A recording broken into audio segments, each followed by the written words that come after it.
Hello students, welcome back to my channel. आणि आजच्या व्हिडिओमध्ये आपण कव्हर करणार आहोत आपला next topic which is metabolism.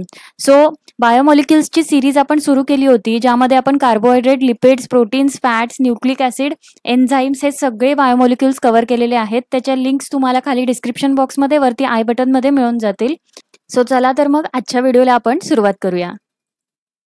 So metabolism म्हणजे नक्की काय ते आधी थोडंसं या डायग्राममधून आपण समजून घेऊया. ओके, सो बेसिकली मेटाबॉलिझमचा अर्थ काय असतो, तर जे आपण फूड कन्झ्युम करतो ते पोटात गेल्यानंतर डायजेशन होतं आणि त्या डायजेशनच्या प्रोसेसमध्ये ज्या काही केमिकल रिॲक्शन्स होत असतात त्या सगळ्या केमिकल रिॲक्शन्सना एकत्र मिळून आपण काय म्हणतो, मेटाबॉलिझम. ओके, म्हणजेच फूड कन्झ्युम केलं जातं आणि ते कन्झ्युम केलेलं फूड नंतर ब्रेकडाऊन होऊन त्याचं कन्व्हर्जन होतं एनर्जीमध्ये, म्हणजेच ATP मध्ये. ओके, सो ही जी प्रोसेस आहे याच्यामध्ये भरपूर साऱ्या केमिकल रिॲक्शन्स होत असतात. मग त्या केमिकल रिॲक्शन्स एकत्र सगळ्या मिळून काय असतं, तर आपलं मेटाबॉलिझम. ओके, सो ह्या मेटाबॉलिझममध्ये नक्की काय होतं ते आपण बघूया. सो फर्स्ट तर आपण फूड कन्झ्युम करतो. कन्झ्युम केलेलं फूड म्हणजेच काय असतं, तर त्याच्यापासून आपल्याला फॅट्स, कार्बोहायड्रेट्स, प्रोटीन्स, लिपिड्स हे सगळं मिळत असतं, है ना.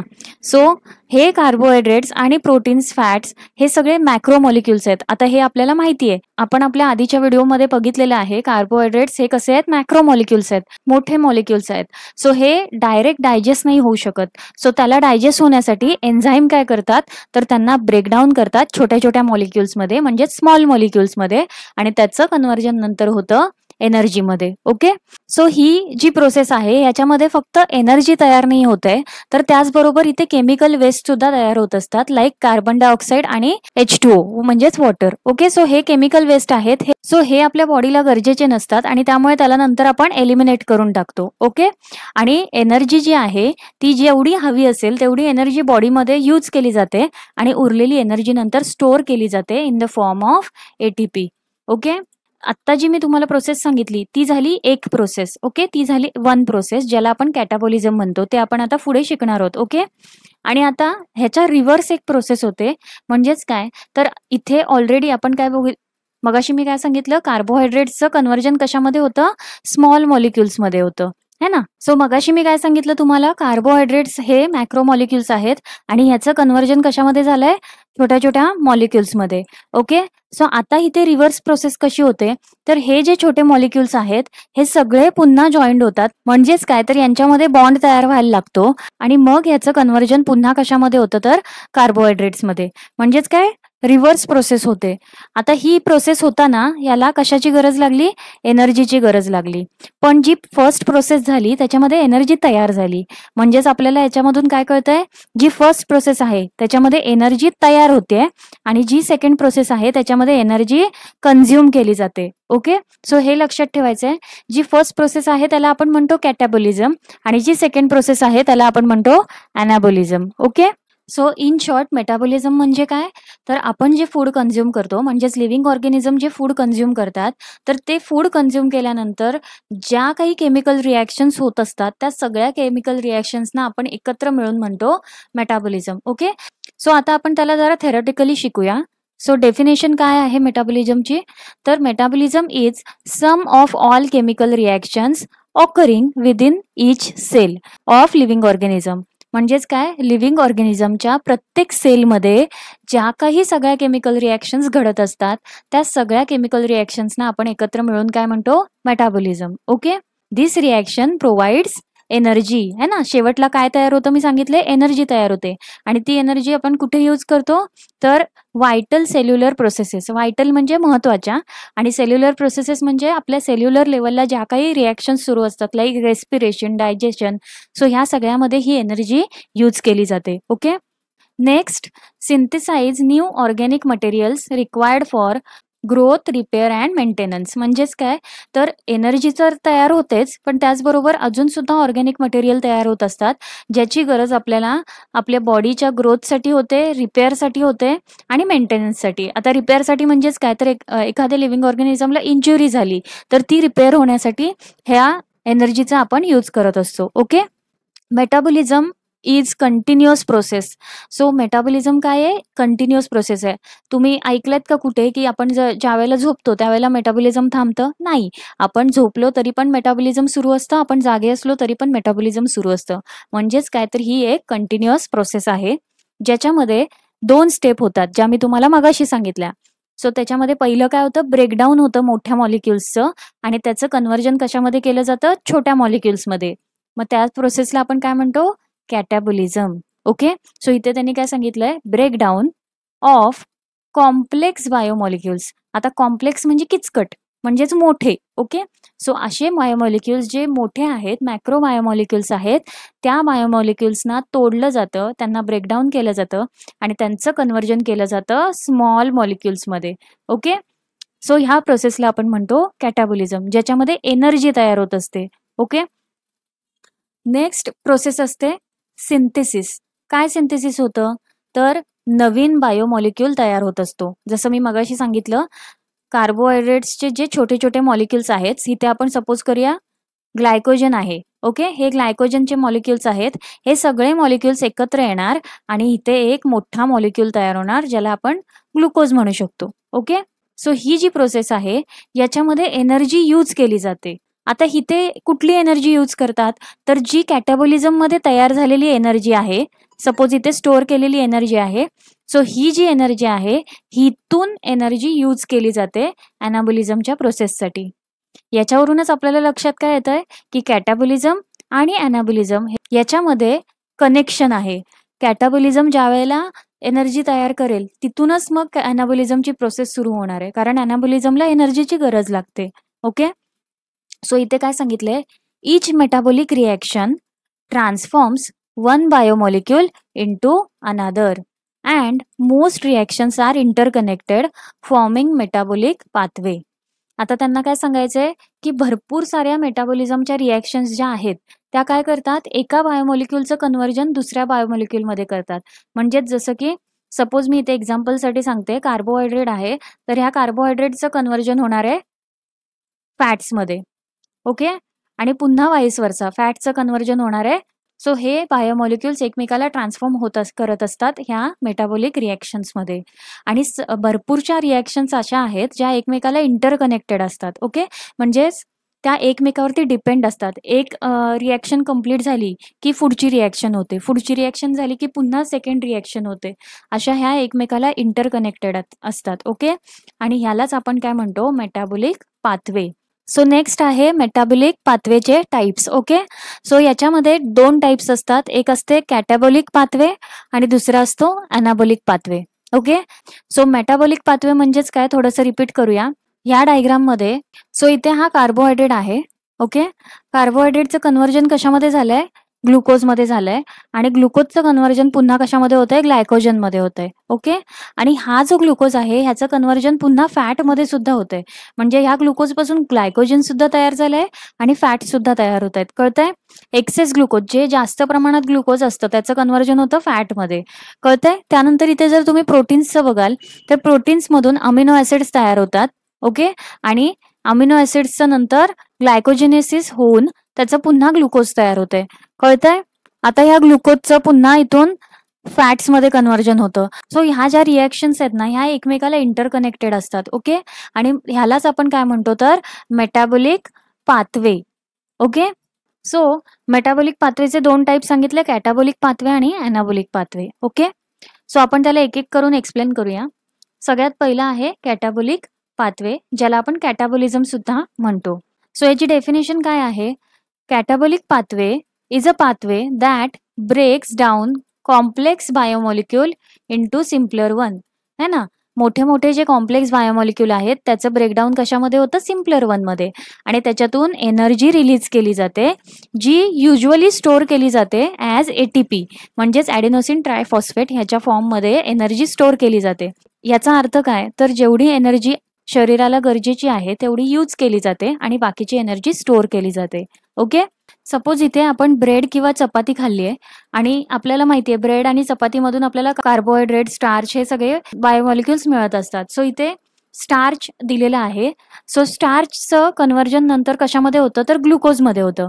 आता हे कसं होतं, आपल्या इंटेस्टाईनमध्ये गॅस्ट्रो इंटेस्टायनल ट्रॅक असतात आणि त्याच्यामध्ये एन्झाईम्स प्रेझेंट असतात. ओके, आता एन्झाईम्सचं काम काय असतं तर मोठ्या मोठ्या बायोमॉलिक्युल्सना ब्रेक करायचं आणि त्याचे कन्व्हर्जन करायचं सिम्पल बायोमॉलिक्युल्समध्ये. ओके, सो इथे एन्झाईम काय करतोय, स्टार्चला ब्रेकडाऊन करतो, हायड्रोलाइज करतो आणि त्याच्यानंतर त्याचं कन्व्हर्जन ग्लुकोजमध्ये होतं. ओके, आता ह्या ग्लुकोजचं काय होतं तर पुढे या ग्लुकोजवरती रेस्पिरेशन होतं. आता रेस्पिरेशन म्हणजे आपण जे बॉडीमध्ये रेस्पिरेशन करतो कार्बन डायऑक्साईड आणि ऑक्सिजनचं, तसं नाही आहे. हे सेल्युलर रेस्पिरेशन आहे, ज्याच्यामध्ये ग्लायकोलिसिस आणि कर्ब सायकल या 2 प्रोसेस होत असतात. ओके, ह्या 2 प्रोसेसना मिळून आपण काय म्हणतो, रेस्पिरेशन. सो या ग्लुकोजवरती सेल्युलर रेस्पिरेशन होतं, म्हणजेच ग्लायकोलिसिस आणि कर्ब सायकल, आणि त्याच्यातून तयार होते ATP म्हणजेच adenosine triphosphate, that is energy. Okay, म्हणजेच काय झालं बघा, आता इथे ब्रेड खाल्ल्यानंतर आपल्याला स्टार्च मिळाला. स्टार्च आपण डायरेक्ट डायजेस्ट नाही करू शकत, म्हणून एन्झाईमने काय केलं, त्याच्यावरती हायड्रोलाइज करून त्याला कन्वर्ट केलं कशामध्ये, ग्लुकोजमध्ये. ग्लुकोजवरती नंतर रेस्पिरेशन झालं आणि रेस्पिरेशनमधून नंतर ATP तयार झाली. ही जी ग्लायकोलिसिस आणि कर्ब सायकल्स आहेत हे आपण 10th स्टँडर्डमध्ये शिकलेलो आहे. ओके, सो कॅटाबॉलिझममध्ये काय होतं तर सगळ्यात पहिलं जे मॅक्रो मॉलिक्युल्स त्याचं ब्रेकडाऊन होतं आणि त्यांना कन्वर्ट केलं जातं सिम्पल मॉलिक्युल्समध्ये. ओके, त्यानंतर सिम्पल मॉलिक्युल्स जो आहे त्याच्यावरती सेल्युलर रेस्पिरेशन होतं आणि एनर्जी रिलीज केली जाते आणि ही एनर्जी जेवढी गरजेची असेल तेवढी यूज केली जाते आणि बाकीची एनर्जी स्टोअर केली जाते in the form of ATP. Okay, so इथे ॲनाबॉलिझम आणि कॅटाबॉलिझममध्ये कन्फ्युजन नको म्हणून मी कसं लक्षात ठेवलं होतं तर कॅटाबॉलिझममध्ये C येतो आणि C वरून मी कट लक्षात ठेवलं होतं. ओके, कट हा वर्ड लक्षात ठेवला होता, ज्याचं कनेक्शन मी कशासोबत केलं होतं, या ब्रेकडाऊन सोबत. ब्रेकडाऊन म्हणजेच काय असतं, कट करणे. ओके, तोडून टाकणे. सो कॅटाबॉलिझममध्ये C येतो, म्हणजेच कॅटाबॉलिझममध्ये मोठे मॉलिक्युल ब्रेकडाऊन होतात, कट होतात आणि त्याचं सिम्पलमध्ये कन्व्हर्जन होतं आणि प्लस ATP मिळतं, म्हणजेच एनर्जी तयार होते. आणि मग ऑब्व्हियसली ॲनाबॉलिझममध्ये काय होत असणार आहे तर जी एनर्जी कॅटाबॉलिझममध्ये तयार झाली त्या एनर्जीचा यूज करून ते पुन्हा नवीन मॉलिक्युल तयार करतात. ओके, सो आपल्या नेक्स्ट टाईपकडे आपण जाऊया, which is anabolic pathway. So anabolic पाथवेची डेफिनेशन बघूया. Pathway that builds complex molecule from simpler one.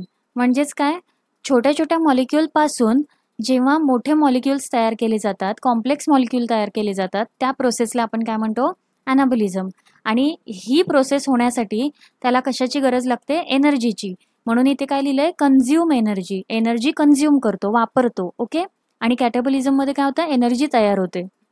याचे एक्झाम्पल त्याने दिलेले आहे ग्लायकोजन सिंथेसिस. म्हणजेच काय तर ग्लुकोज हा छोटा मॉलिक्यूल आहे आणि असे मल्टिपल ग्लुकोजचे छोटे मॉलिक्युल्स एकत्र येतात आणि आपल्याला एक मोठा बायोमॉलिक्यूल मिळतो. ओके, ज्याला आपण ग्लायकोजन म्हणतो. म्हणजे भरपूर सारे मल्टिपल ग्लुकोज एकत्र आले की त्याच्यापासून काय तयार होतं, ग्लायकोजन तयार होतो. सो हे एक्झाम्पल कशाचं झालं, ॲनाबॉलिक पाथवेचं. सेकंड आहे प्रोटीन सिंथेसिस. प्रोटीन तयार होण्यासाठी आपल्याला माहिती आहे अमिनो ॲसिडची गरज लागते. सो अमिनो ॲसिड काय आहेत, छोटे मॉलिक्युल्स आहेत. सो मल्टिपल अमिनो ॲसिड्स एकत्र येतात आणि मग प्रोटीन तयार होतं. ओके, सो हे 2 लक्षात ठेवायचे त्याचे एक्झाम्पल्स. आणि ह्याला शॉर्टमध्ये कसं लक्षात ठेवायचं आहे, ॲनाबॉलिझममध्ये सिंथेसिस होतं कशाचं, न्यू बायोमॉलिक्यूल, नवीन बायोमॉलिक्यूल तयार होतो. पण कशापासून तयार होतो तर छोट्या बायोमॉलिक्युल्सपासून. ओके, आणि इथे एनर्जी कन्झ्युम केली जाते आणि लास्टला इथे तयार काय होतं तर कॉम्प्लेक्स मॉलिक्यूल. ओके, सो इथे मी तुम्हाला डायग्रामच्या मदतीने थोडं दाखवायचा प्रयत्न केला आहे, ज्यामुळे तुम्हाला थोडं जास्त लक्षात येईल. सो इथे आहे ॲनाबॉलिझम आणि इथे आहे कॅटाबॉलिझम. इथे तुम्ही बघाल ॲनाबॉलिझममध्ये आधी आपण कॅटाबॉलिझम बघूया. सो कॅटाबॉलिझममध्ये बघा, हा जो मॉलिक्यूल दिलेला आहे याच्यामध्ये भरपूर सारे मल्टिपल स्मॉल मॉलिक्युल्स एकमेकाला कनेक्टेड आहेत. म्हणजेच हा काय आहे, लार्ज मॉलिक्यूल आहे, मॅक्रो मॉलिक्यूल आहे. याचं कन्व्हर्जन कशामध्ये झालं आहे, छोट्या छोट्या मॉलिक्युल्समध्ये. Okay, small मॉलिक्युल्समध्ये. आणि ही प्रोसेस होत असताना आपल्याला काय मिळालं, एनर्जी मिळाली, म्हणजेच एनर्जी रिलीज झाली कॅटाबॉलिझममध्ये. आणि तेच ॲनाबॉलिझममध्ये काय होतं, हीच तयार झालेली एनर्जी जी आहे त्याचा यूज करून स्मॉल मॉलिक्युल्स जे आहेत, म्हणजेच हे जे स्मॉल मॉलिक्यूल आहेत याचं कन्व्हर्जन पुन्हा कशामध्ये केलं जातं तर खाली लार्ज मॉलिक्यूलमध्ये. ओके. सो ही झाली ॲनाबॉलिझमची प्रोसेस. आता आपण काय काय बघितलं? मेटाबॉलिझम बघितलं, मेटाबॉलिक पाथवे बघितला आणि मेटाबॉलिक पाथवेचे 2 टाइप्स बघितले, दॅट इज कॅटाबॉलिझम आणि ॲनाबॉलिझम. सो नेक्स्ट आपण बघूया what is metabolic pool. Okay. So याची डेफिनेशन आपल्याला काय सांगते बघा. Metabolic pool refers to reservoirs of biomolecules. आता हे लक्षात ठेवायचं, हा वर्ड इम्पॉर्टंट आहे. रिझर्वायर्स ऑफ बायोमॉलिक्युल. रिझर्वायरचा अर्थ काय असतो? साठा. ओके. सो कशाचा साठा आहे? तर बायोमॉलिक्युल्सचा. आणि हे कुठे प्रेझेंट आहेत सगळे बायोमॉलिक्युल्स? तर present inside the cell. Okay. Living ऑर्गॅनिझमच्या बॉडीमधला जो प्रत्येक सेल आहे त्या प्रत्येक सेलमध्ये भरपूर सारे बायोमॉलिक्युल्स प्रेझेंट असतात. म्हणजेच काय? Carbohydrate, protein, lipid, fats, enzymes हे सगळं प्रेझेंट असतं. आणि ह्या बायोमॉलिक्युल्सच्या साठ्यावरती एन्झाईम्स काय करू शकतात? काम करू शकतात आणि हवे असणारे प्रोडक्ट्स आपल्याला तयार करून देतात. जसं की इथे त्यांनी काय सांगितलंय? On which enzymes can act to produce necessary products according to the cell's need. म्हणजे त्या सेलला जसं गरजेचं असेल त्याप्रमाणे एन्झाईम्स काय करतात? आपल्याला प्रोडक्ट तयार करून देतात. फॉर एक्झाम्पल, इथे आपल्या सेलमध्ये प्रेझेंट आहे कार्बोहायड्रेट. आता ह्या सेलला कशाची गरज आहे? प्रोटीनची गरज आहे. तर हा सेल काय सांगणार की बाबा एन्झाईम मला आता प्रोटीनची गरज आहे. सो इथे सगळ्या रिॲक्शन्स व्हायला सुरुवात होणार आणि रिॲक्शन्स कंप्लीट झाल्यानंतर, मल्टिपल रिॲक्शन्स कंप्लीट झाल्यानंतर इथे आपल्या बॉडीला काय मिळतं? प्रोटीन्स मिळतात. ओके. सो ह्या प्रोसेसलाच आपण काय म्हणतो? तर मेटाबॉलिक पूल. ओके. सो आता इथे सिम्पल बघा, मेटाबॉलिझम म्हणजे काय? ज्या इथे रिॲक्शन्स घडल्या ना हे कन्व्हर्जन होण्यासाठी, त्याला आपण मेटाबॉलिझम म्हणतो. मग ह्या रिॲक्शन्स कशा इंटरकनेक्टेड आहेत बघा एकमेकाला. ओके. म्हणजेच काय? तर इथे एक पूल तयार झालाय है ना. म्हणजेच कार्बोहायड्रेटचं प्रोटीनमध्ये कन्व्हर्जन, प्रोटीनचं कन्व्हर्जन कार्बोहायड्रेटमध्ये. सो याच पूलला आपण काय म्हणतो? तर मेटाबॉलिक पूल. ओके. ह्याच्यामध्ये काय काय होतं ते बघूया आपण. Allows inter conversion. म्हणजेच काय? कन्व्हर्जन म्हणजे काय? रूपांतर आहे ना. सो इथे काय होतं? इंटर कन्व्हर्जन होतं. कोणाचं? बायोमॉलिक्युल्सचं. सो इथे एक्झाम्पलमध्ये त्यांनी सांगितलंय carbohydrates can be converted into fats and vice versa. Vice versa म्हणजे काय? तर ह्याच्या उलटं, कार्बोहायड्रेट जर फॅट्समध्ये कन्व्हर्ट झाले तर फॅट्स पुन्हा कार्बोहायड्रेटमध्ये कन्व्हर्ट होणार. ओके. सो ह्याला काय म्हणतात? Inter conversion. आणि हे कशामध्ये पॉसिबल आहे? मेटाबॉलिक पूलमध्ये पॉसिबल आहे. ओके. मेटाबॉलिक पूल काय आहे? तर एक सेंट्रल हब आहे. कोणासाठी? कॅटाबॉलिझम आणि ॲनाबॉलिझम मध्ये ज्या काही रिॲक्शन घडत असतात त्या सगळ्या रिॲक्शन कुठे घडत असतात? तर ह्या मेटाबॉलिक पूलमध्ये. आणि म्हणून ह्याला काय म्हटलंय? Central hub. ओके. म्हणजे ज्या काही रिॲक्शन्स घडत असतील त्या सगळ्या कुठे घडतायत? मेटाबॉलिक पूलमध्ये. आता तुम्ही इथे नीट लक्ष दिलं तर बघा, इतक्या मल्टिपल थाउजंड्स ऑफ रिॲक्शन्स घडत असतात. याचा अर्थ किती इथे गोष्टी कॉम्प्लेक्स असतील पण तरी सुद्धा या गोष्टी खूप स्मूथली चालू असतात. आणि त्या सगळ्या कोणामुळे? तर मेटाबॉलिक पूलमुळे. ओके. हा मेटाबॉलिक पूल काय एन्श्युअर करतो? तर सगळीकडे सगळं काम व्यवस्थित स्टेडीली चालू आहे की नाही हे सगळं चेक करत असतो. आणि सगळ्या मेटाबोलाइट्स म्हणजेच काय? तर हे जे गरजेचे असणाऱ्या गोष्टी आहेत like carbohydrates, proteins, lipids, fats, हे सगळं गरजेच्या जे बायोमॉलिक्युल्स आहेत त्यांनाच आपण काय म्हणतो? मेटाबोलाइट्स म्हणतो. Okay. So in short, metabolic pool म्हणजेच काय? तर लिव्हिंग ऑर्गॅनिझमच्या सेलमध्ये भरपूर सारे बायोमॉलिक्युल्स असतात आणि त्या सेलला जशी गरज लागेल त्या पद्धतीने एन्झाईम्स काय करतात? प्रोडक्ट्स तयार करून देतात. त्या प्रोसेसलाच आपण काय म्हणतो? Metabolic pool. ओके. आणि याच्यामध्ये इंटर कन्व्हर्जन होतं. म्हणजेच कार्बोहायड्रेटचं कन्व्हर्जन फॅटमध्ये आणि पुन्हा फॅटचं कन्व्हर्जन कार्बोहायड्रेटमध्ये. आणि मेटाबॉलिक पूल काय आहे? सेंट्रल हब आहे. कोणासाठी? कॅटाबॉलिझम आणि ॲनाबॉलिझमच्या ॲक्टिव्हिटीजसाठी. त्यानंतर सगळीकडे सेल्युलर प्रोसेसेसमध्ये सप्लाय व्यवस्थित होतोय की नाही मेटाबोलाइट्सचा हे सुद्धा मेटाबॉलिक पूलच चेक करत असतो. ओके. रिलेशन टू कॅटाबॉलिझम म्हणजेच ॲनाबॉलिझम आणि कॅटाबॉलिझमचं मेटाबॉलिक पूल सोबत रिलेशन कसं आहे ते आपण बघूया. Catabolic processes like glycolysis and Krebs cycle not only produces ATP but also generate intermediate compounds. आता इथे त्यांनी काय सांगितलंय? जी कॅटाबॉलिझमची प्रोसेस आपण मगाशी बघितली त्याच्यामध्ये फक्त ATP म्हणजेच एनर्जी नाही तयार होत आहे, त्याच्यासोबत भरपूर सारे इंटरमिडिएट कंपाऊंड्स म्हणजेच वेगवेगळे अजूनही कंपाऊंड्स तयार होतात जे मेटाबॉलिक पूलमध्ये एंटर करतात. मेटाबॉलिक पूल म्हणजे कुठला? जो आपण आता इथे शिकलो तो. ओके. म्हणजेच काय? तर कॅटाबॉलिझमच्या प्रोसेसमध्ये जे काही तयार झालेले इंटरमिडिएट कंपाऊंड्स आहेत ते कुठे जातात? मेटाबॉलिक पूलमध्ये. त्यानंतर हे जे इंटरमिडिएट्स आहेत, म्हणजेच हे जे इंटरमिडिएट कंपाऊंड्स आहेत ते नंतर यूज केले जातात कशासाठी? Synthesis of other important cellular components as needed. म्हणजेच काय तर सेलला जशी गरज लागेल त्याप्रमाणे मग हे इंटरमिडिएट कंपाऊंडचा यूज करून त्याच्यापासून नवीन बायोमॉलिक्युल्स तयार केले जातात. ओके. सो ह्या सगळ्या रिॲक्शन्सचा एक बॅलन्स असतो. म्हणजेच काय, ह्या सगळ्या रिॲक्शन स्मूथली चालण्यासाठी एक बॅलन्स करावा लागतो आणि त्यालाच आपण काय म्हणतो? Cellular balance. आणि हा सेल्युलर बॅलन्स कोणामुळे घडत असतो? तर होमिओस्टॅसिसमुळे. ओके. सो होमिओस्टॅसिस म्हणजेच काय तर इंटरनल स्टॅबिलिटी. इंटरनल स्टॅबिलिटी म्हणजेच काय तर सेलच्या आतमध्ये ज्या काही रिॲक्शन्स आहेत लाईक कॅटाबॉलिझम आणि ॲनाबॉलिझम, या रिॲक्शन्सना मेंटेन करायचं, त्यांना बॅलन्स करायचं काम कोण करतं? तर होमिओस्टॅसिस. ओके.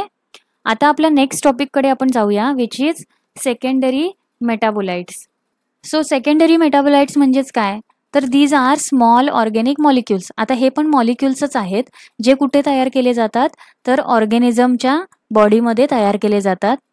हे काय आहेत? नॉन इसेन्शियल आहेत. कशासाठी? For growth, development and reproduction. म्हणजेच काय तर हे लिव्हिंग ऑर्गॅनिझमच्या शरीरामध्ये तयार तर होत असतात, पण ह्याचा कुठेही ग्रोथमध्ये किंवा डेव्हलपमेंटमध्ये किंवा रिप्रोडक्शनमध्ये यूज नसतो. मग आता हे कशासाठी युजफुल असतात? तर इकॉलॉजिकल आणि इकॉनॉमिक यूजसाठी हे असतात.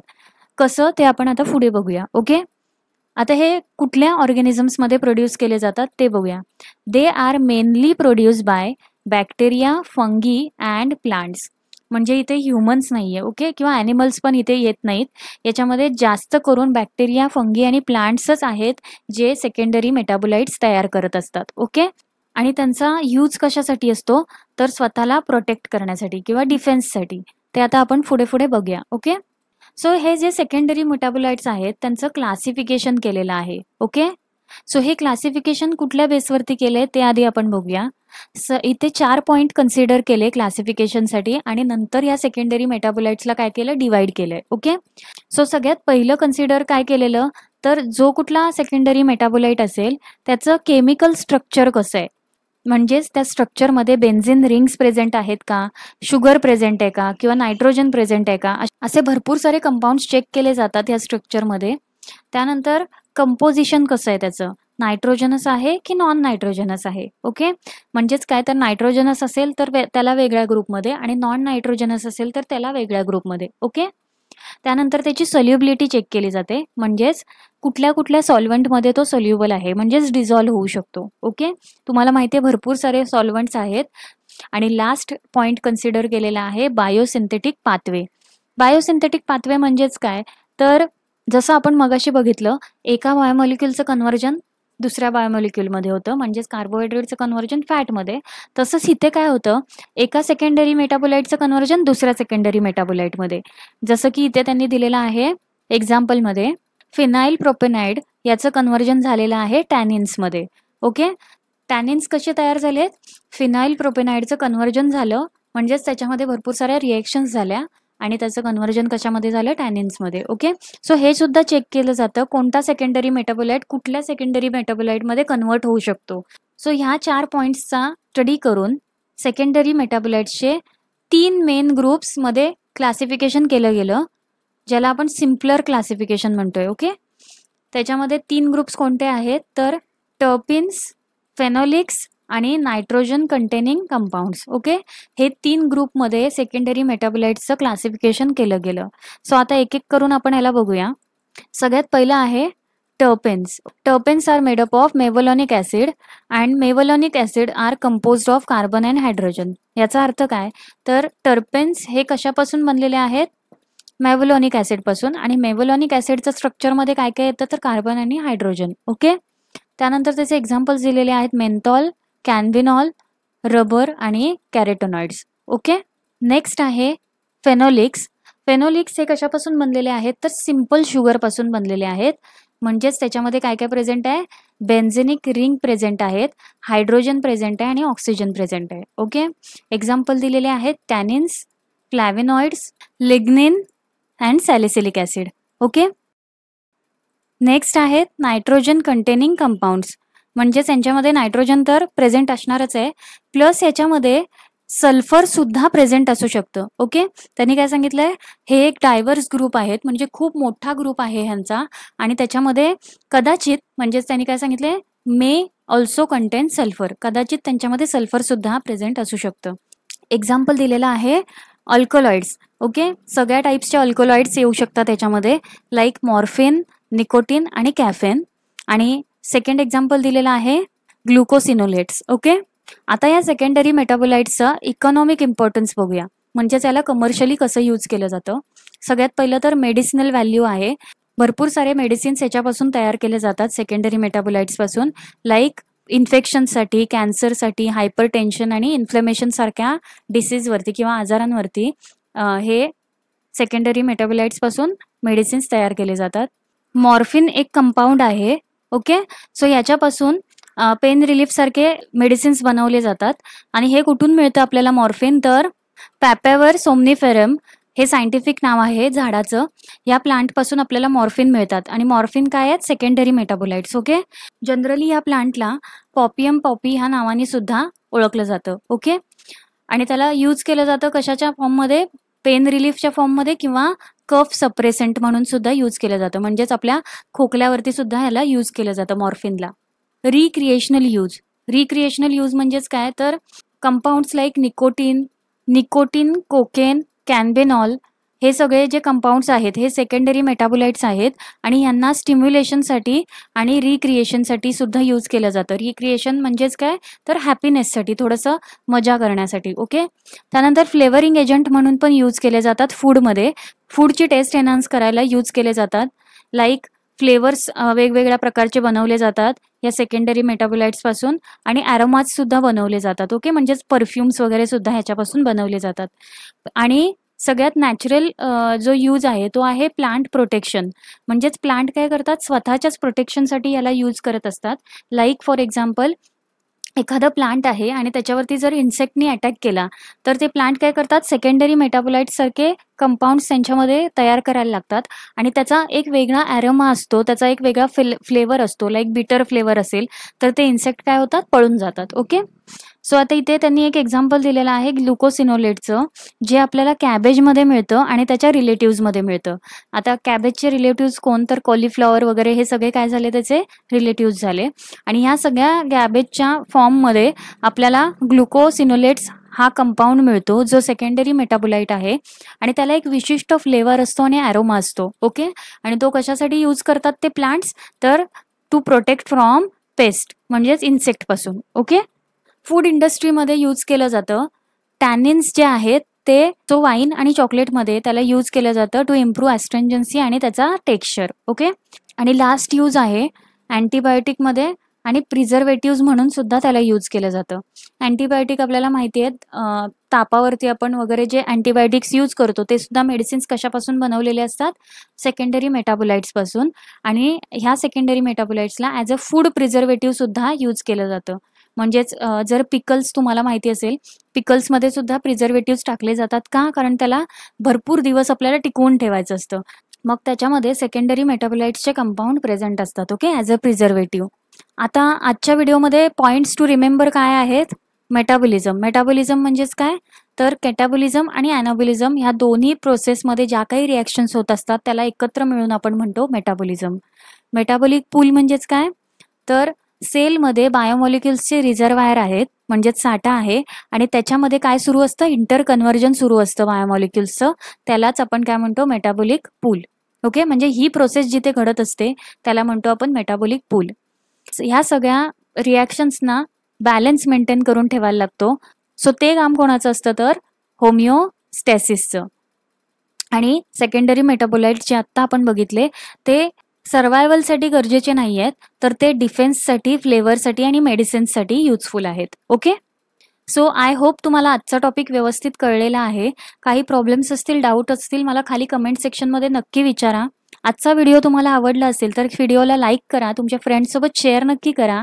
माझे चॅनल आवडत असेल चॅनलला सबस्क्राईब करा. सबस्क्राईबच्या वरती जे ऑलचं बटन येतं तो सुद्धा प्रेस करा. माझ्या चॅनलला हाईप करायला विसरू नका, त्यामुळे माझं चॅनल ग्रो व्हायला मला मदत होईल. सो भेटूया आपल्या नेक्स्ट व्हिडिओमध्ये. Till then keep watching.